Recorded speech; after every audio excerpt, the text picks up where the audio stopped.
Hello guys, my name is Matthew, and in today's video I'm going to show you how you can easily close your store at Shopify.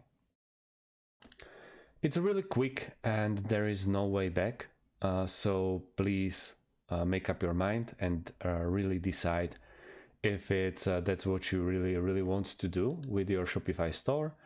If you do this, then you have to just create a new one. So what we want to do is log in into our account as an admin and go to the bottom left part of your screen. Here we have the settings. In settings, we have on the left sidebar, second option, which is plan. Here, as you can see on this account, I'm using trial one. Next billing has 2 days remaining. No payment method add. And what I really need to do if I want to deactivate my account is just deactivate trial. If you are using paid account and you already paid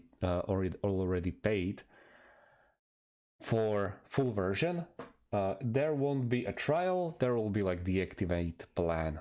And that's where you really have to hit, and then you just closed your shop for good. Thank you guys for watching and see you in the next one. Have a great day and goodbye.